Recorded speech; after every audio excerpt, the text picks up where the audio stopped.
This video is brought to you by Squarespace, the best all-in-one platform for all of your website building needs. Hey guys, it's Celestia, and Ed Sheeran, famous singer-songwriter that you probably know and don't need me to introduce, has officially branched out from music. He's one of us now, making his debut in the art community with a series of abstract paintings that have been met with so much controversy and immense dislike that they've almost immediately alienated him from infuriated artists and art appreciators everywhere. Outside of his community of fans that have largely responded positively and offered support, there are very few people that haven't seen his new art exhibition as a slap in the face to art as a whole. There's been such an overwhelmingly negative response to it that the fact that it's a charity exhibition with proceeds being donated to a foundation supporting the arts doesn't seem to even vaguely pacify anyone's rage. It's not just because his paintings look so much like Jackson Pollock's work that the plagiarism allegations basically make themselves, although that is admittedly a big part of it. It's also because the art community as a whole is just really sick of celebrities throwing paint at a canvas and calling themselves artists, receiving more support for their work than any quote-unquote real artist could ever hope for, since their fame is apparently more valuable and important than the quality of their work by far. Ed is just the most recent example in a long line of public figures having done the same, and the outrage in response to his work is less because he's the first to do it and more because he isn't. Ringo Starr got a pass with his iconic MS Paint art debut, but we've seen this exact outrage before when Adrian Brody started selling his work for triple digits based more on the number of Oscars he'd won than anything on his canvases. The sentiment has been very clear for a very long time now. Artists are sick of our trade and our passion being reduced to a hobby for the rich and famous to use their ample free time to casually take up, only to have their work overshadow that of all of the rest of us who actually take it seriously. And I don't necessarily agree with that perspective. I do see where it's coming from, and trust me when I say I understand and share the frustration that artists everywhere are feeling about this. But I do think there are two sides to it, and a lot of nuance that's being overshadowed by the outrage. So as much as I get the outrage, and I really do, I want to see both sides and talk about them, because that's what I do here. To the chagrin of everyone telling me to pick a side and stop sitting on the fence about stuff, but whatever, shut up, I don't care, it's my channel, and I refuse to live in a black and white world where there's only one correct side to pick. That in mind, I will be going over Ed Sheeran's unexpected art controversy in particular, but I'll also be taking it as an opportunity to discuss the wider issue of celebrity artists and the long, contentious history of the art community's distaste towards them. But before I go off on my particular Celestia brand fence-sitting devil's advocate rant, let me take a moment to thank today's sponsor, Squarespace. Regular viewers of the channel know very well by now that if I bothered to even try to claim that I talk about Squarespace a normal amount, it would look a lot like this, so I'm not going to. I don't. I talk about them constantly, and I'm not gonna apologize for that, because I sincerely believe that they're the best website building and hosting platform out there, and I refuse to shut up about that. And while that is just my opinion, it's one that I'm incredibly confident in after having used them for years to build and host my Duchess Celestia portfolio site, one that I recently completely revamped using a new template just as easily as I created it with the first one. It was a process that was so easy and user-friendly both times that every time I talk to another artist looking to build their own, Squarespace is always my first recommendation. But while their tools and templates are perfect for portfolio building, they're just as perfect for pretty much every other kind of site you could possibly want to build, because they have a massive library of templates available for basically every website category out there. Even better, whatever kind of site you are looking to build, it's just as easy to take it one step further and turn it into an online store too, because they offer all of the tools you could possibly need to do so. The ability to manage payments and inventory, handle shipping and fulfillment, and even boost your SEO to help you get more eyes on your site and maximize the number of customers shopping there. It's perfect for selling merch and really any type of physical good, but it's just as easy to sell services too. Editing, event management, consultations, even art commissions. Their tools make selling anything easy, with a streamlined workflow, built-in appointment scheduling, email marketing tools, and so much more. And your customers have just as many options as you do too. They offer all of the most popular payment methods like Klarna, ACH Direct Debit, Apple Pay, Afterpay, and ClearPay, and even allow you the option to send individualized branded invoices to specific clients, so you can start accepting orders from all around the world with just a few clicks. Whether you're an artist in need of a portfolio, an entrepreneur building an online store, a creator setting up an interactive blog, or a small business owner making a landing page, Squarespace is the place to do it. And you can find out yourself by going to squarespace.com to get your own free trial today. And once you've built the perfect site that you're ready to launch, you can get 10% off your first purchase of a website or domain by going to squarespace.com/DuchessCelestia, linked in the description. Thank you so much to Squarespace for sponsoring today's video, and please go check them out. Okay, now let me give you some more context on the whole Ed Sheeran art controversy before immediately immediately jumping into the 800 criticisms people are throwing at him over it. Apparently, Ed Sheeran has been making art for years as a hobby, something he's taken more seriously in recent years. In one interview, he explained, "I started painting at the end of my Divide tour in 2019, and it's something that I've used as a creative outlet ever since. When I was growing up, both of my parents worked in art, so I've naturally always been interested in it, and I always enjoyed studying art at school. Recently, however, that hobby has clearly turned into something more, with an ease only celebrities can really experience. I may be playing devil's advocate in his defense in this video, at least to some degree, but I can't not acknowledge the twinge of anger I feel saying, yeah, he took up art as a hobby and then ostensibly on a whim decided that he may as well give exhibiting his 4 fun paintings at a prestigious art gallery a shot because he just can. But whatever, we'll get into that."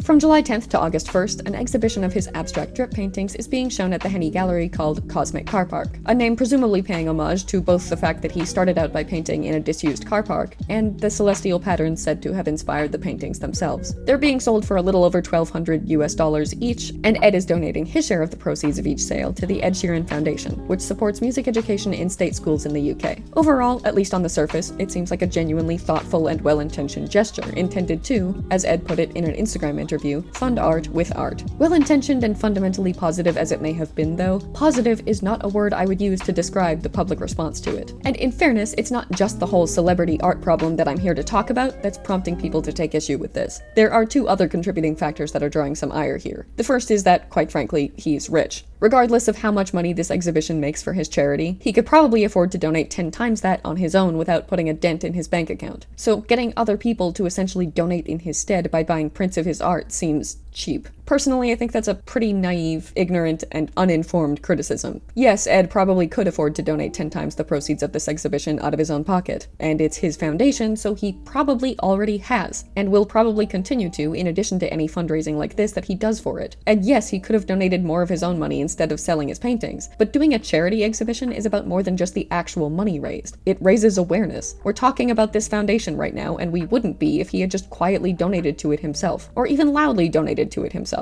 I didn't know it even existed before this controversy, and a lot of people are probably in similar boats. Charity events are just as much about the awareness and publicity for the causes they support as they are the funding they raise for them. And by getting us talking about his foundation through this exhibition, he's garnering support for it that will likely lead to more contributions to it in the future. The other thing pissing people off about this beyond the celebrity art issue, though, is both glaringly obvious and harder to argue with, that his art looks so much like Jackson Pollock's that it borders on outright plagiarism. Looking at their work side by side, it's not exactly difficult to see where this is coming from. Ed's art is incredibly reminiscent of Pollock's, something that he's acknowledged himself at least twice. Once in an Instagram interview saying, "I guess the influence would be Jackson Pollock, but a little more colorful," and again in an Instagram post saying, "Think Jackson Pollock, but with colorful house paint." Henny, the gallery exhibiting his work, however, seems to make a pointed effort not to acknowledge any similarity to Pollock's work, describing Ed's as inspired by celestial patterns and in keeping with his well-documented expressionist splash painting style, which I personally found interesting. Regardless of either description, though, the criticism remains the same. Whether it's being passed off as completely original or Ed is acknowledging its similarity to Pollock's work, it's still so similar that it's hard not to wonder if it does constitute outright plagiarism, an accusation that he's not absolved from just because he acknowledges it. Now, playing devil's advocate, as I said I would, all art is inspired by other art. I don't think it's reasonable or fair for anyone to draw a redundant line in the sand between imitation and inspiration. All artists take inspiration from other artists. That said, though, most do that by taking inspiration from a multitude of different artists, and it's that combination of influences alongside the artist's own personal touch and reinterpretation that give it originality. Taking inspiration from only one artist often leads a person to contribute little to nothing of their own to their art, and Ed seemingly doing precisely that has arguably resulted in that outcome. It could be argued that abstract art's relative simplicity makes it very difficult not to end up copying another artist, because it's not like other styles with a ton of different elements from line art and lighting to proportions and subject matter. With those, taking a lot of inspiration in some areas won't take away from the originality, because there are so many other areas contributing their own alongside them. There are a lot fewer elements within a lot of abstract work, with some even lacking discernible subject matter at all. So when all there really is to it is the method and techniques with which it's created, imitating that doesn't leave much room for you to contribute much of your own unique style to it. In this case, Pollock's work was so recognizably his own because of one primary method used in its creation. So given that the method is pretty much all that goes into the art except for the vision for it, Ed using the exact same one one was naturally going to result in very similar work. That argument might be giving him too much of a pass to be unoriginal, though. I mean, Pollock didn't invent that method. Drip painting existed before his work earned it so much attention, and he actually took a lot of inspiration from another artist using that method too, Janet Sobel. And his work and hers look very distinctively different, showing that it is, in fact, very possible to contribute something uniquely your own to art created that way beyond just the method, and Ed kind of just didn't. At least not much, in my opinion, and that of many others. But I also think it's worth mentioning that originality wasn't his goal in the first place. He was very open about not claiming to be a quote-unquote real artist, sharing on multiple occasions that this was just a hobby that he was selling the end results of this once for charity, not to try to break into the art world with groundbreaking new work that was like nothing we've ever seen before.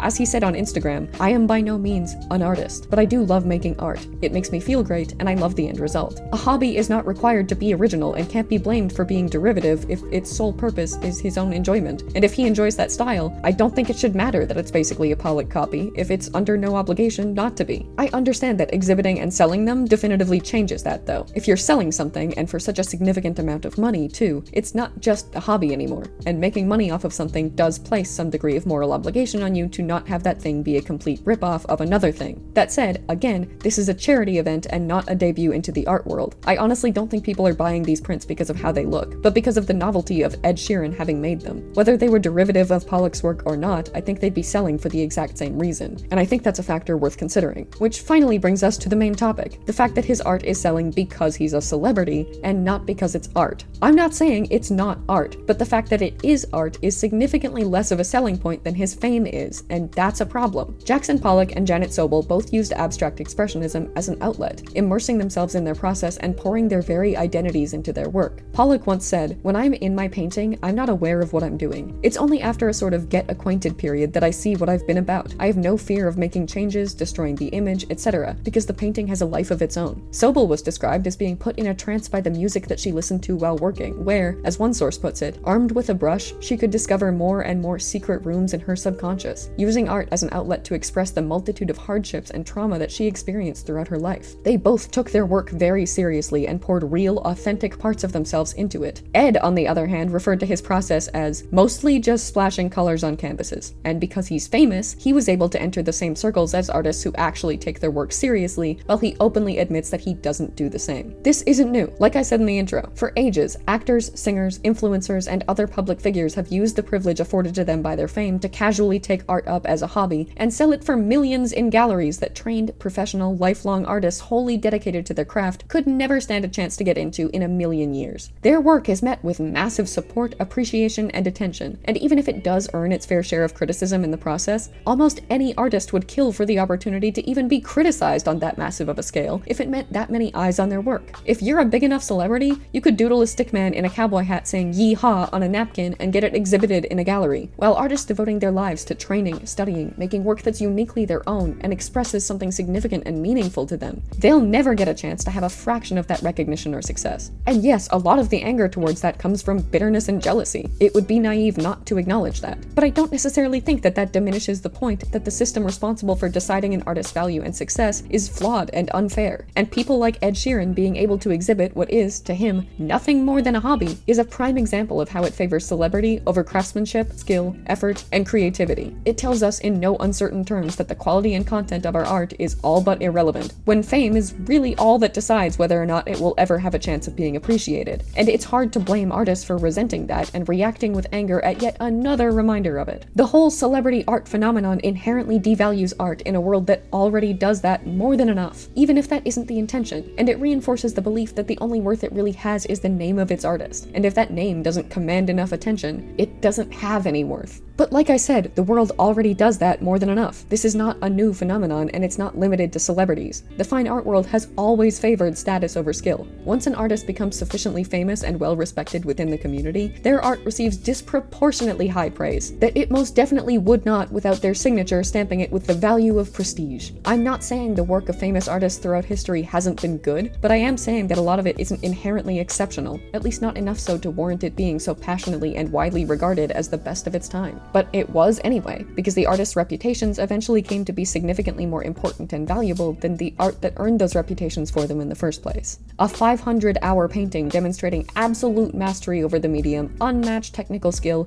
and a truly unique and creative vision created by an absolute nobody would be worth pennies compared to a Picasso sketch that took him 5 minutes. The whole clout over craftsmanship system has always been in place, and thoroughly dominating the art world. Celebrities haven't invented this problem, and Ed Sheeran isn't doing anything that hasn't been done hundreds of times by artists and non-artists alike for centuries. It just adds insult to injury when it's celebrities, because it's one thing when an artist that does take their work seriously and commits to the craft experiences unfair privilege because of the fame that their art gained them. At least their art gained it for them. It's another thing entirely when someone who took it up a month ago as a hobby on a whim gets that same unfair privilege just because of their completely unrelated fame. But while I get why people are pissed off with that system, and I am too, I do want to mention one point in my devil's advocate crusade that I find to be pretty under-discussed, that not all people who value the artist's name more than their art do so for pretentious or shallow reasons. Sure, there are a lot of people who consume and revere celebrity art and that of famous artists solely for the prestige. They don't care about the art or the artist, they just care about the status that comes from liking and owning art that's considered exclusive, rare, impressive, high-end, and luxurious because of the fame of the person who made it. There's no shortage of these particular types of pretentious assholes that want art that makes them look good to own, whether they think it looks good or not, and the disdain towards them is more than warranted as far as I'm concerned, given that they commodify art and artists alike and reduce them to superficial status symbols. But vapid snobs aren't the only people interested in art because of the artist's fame, and I think it's reductive to suggest that shallowness is the only reason to appreciate celebrity art. Like I said in the beginning, a massive amount of Ed's community has responded overwhelmingly positively to this exhibition, with tons of very excited fans expressing how happy they are to get the chance to have something created by someone they look up to and appreciate so much. For a lot of them, yes, the appeal likely has less to do with the art's appearance and more to do with the fact that he made it, but I don't think that lessens the significance of their appreciation for it or renders the work valueless. If any member of Mother Mother drew that stickman in a cowboy hat saying yeehaw on a napkin that I mentioned earlier, I would probably pay an embarrassing amount of money for it if I had an embarrassing amount of money. And it's not because of the status that comes from having something a celebrity drew. It's because Mother Mother's music got me through some of the hardest points in my life, resonated with me on a deep, visceral, emotional level,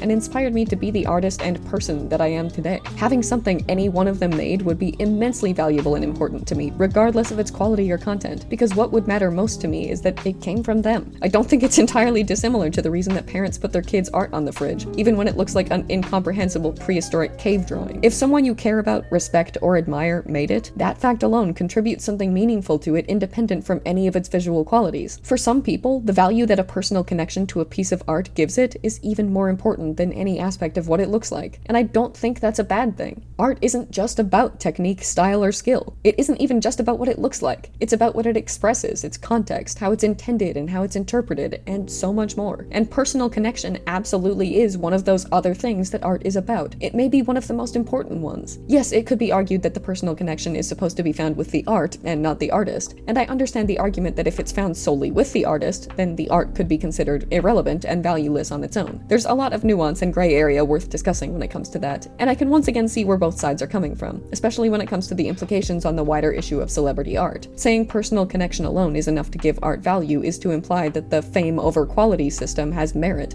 at least in some cases, and that's a pretty undeniably controversial implication to make, one that I don't even know how I feel about myself. But at the end of the day, whether you believe a personal connection primarily to the artist and not the art diminishes the art's value or contributes to it, we ultimately can't completely stop our perception of art from being colored and influenced by our perception of the artist that made it, even if we try or believe that we should. That connection, good or bad, will always be there to some extent, and I think embracing it rather than condemning it, at least to some degree, would bring us a lot more happiness than the alternative. It's a difficult issue though, and I get why people are mad about Ed's art, at least on the basis of it being yet another example of art being devalued in favor of fame, because the rich and famous have the unfair privilege of being able to use their name to get whatever they want, including the opportunities, support, and appreciation that artists who care significantly more about the craft will likely never have a shot at. It hurts to watch your passion be reduced to a fun trend, a vanity project, or a cash grab by people who couldn't be bothered to take it seriously, and yet still have chances to pursue it that you'll never get. I don't think artists are wrong to be upset about seeing yet another example of that, but I also don't think Ed deserves to be so aggressively hated on when he's probably relatively ignorant about the wider issue and seems to have just been trying to use his hobby to do a good thing without realizing that the manner in which he did so was going to pour salt in a very large art community wound. And I don't think it's reasonable to claim that his art is valueless or meaningless just because most of the people buying it are buying it primarily because of its association to him, because that association alone might be something that contributes incomparable value to it for them. I guess in conclusion, I feel like the problem here isn't really with celebrities making art, regardless of their intentions for doing so. It's with the industry and the way it inflates their work based solely on their fame, so much that it overshadows the art of equally or even more deserving artists without it. I don't think celebrities should stop getting the chance to create and show their art, even if they do so by utilizing unfair privilege, because it's not really their fault that they have it. It's the system's. I just think what would be really nice to see is them using their massive platforms and spheres of influence to boost and support other artists that don't have the celebrity status that would allow their work to be seen too. Saying it's a problem with the industry doesn't mean saying it's a problem that can't be fixed. The celebrities benefiting from it could, if they chose to, change it so that they're not the only ones who can, at least to some degree. Do they have an obligation to? I don't know. I guess not. But if they really do care about art and the art community, and aren't just jumping on the latest trend of being a fine artist for the clout, it would be an incredibly kind, appreciated, productive step in the right direction. I don't think there's no place for celebrity art. There's always a place for any art. I just want to see a world where the place for celebrity art finally stops obliterating the place for all other art. And I think a lot of people feel the same. I'm not naive enough to think people will ever stop appreciating art based more on its artist's reputation than its quality. And I don't necessarily even think that appreciation for art needs to be completely separate from appreciation for its artist. But I do think it's a prime example of why we need to make more of an effort to encourage people to see value in it based on what it is and what it expresses, regardless of whether or not they've heard of who made it. Regardless of how I or anyone else feels about this issue, or this particular controversy though, I do sincerely believe that Ed's intentions were positive, and that the cause that he's supporting is a very worthy one. So I'll be including a link to his foundation in the description of this video for anyone interested in offering their support. Thank you for watching, and I hope you enjoyed today's video. Special thank you as always to channel members Joseph Solomon, TC Pratt, Haruki Saluzzo, Peachy, King Good James, Art of Amethyst Fable, Extinction Animation, Andy the Hedgehog, Kai the Memer, Jazz, Abyss Reborn, Just Sayori, Stardust, and Angry Shroomish, as well as patrons Batman, Kyle Lowe, Blue Swanson, Jamisha Walker, Alangshi, Kim Yen, Crazy Asar, Gentong, Grayson Xavier, Blah Mage, TC Pratt, Finn, Celine Merriman, El Juchia, The Stray Dog, Ulura, Greg Noble, Decagon, Jenny Chan, Catbus, Mac, Lucy Amajiki, Selena Beebe, Pride Day, Totally Shogun, Insomniac Sleep Schedule, Wing Tang Wong, Marie Greer, Potato, Jazz, Voidwalker, Latte Tabby, Christian Cook, Adam Shirovietz, Doriaki, Varius, and Hailstorm, and I'll see you in the next one.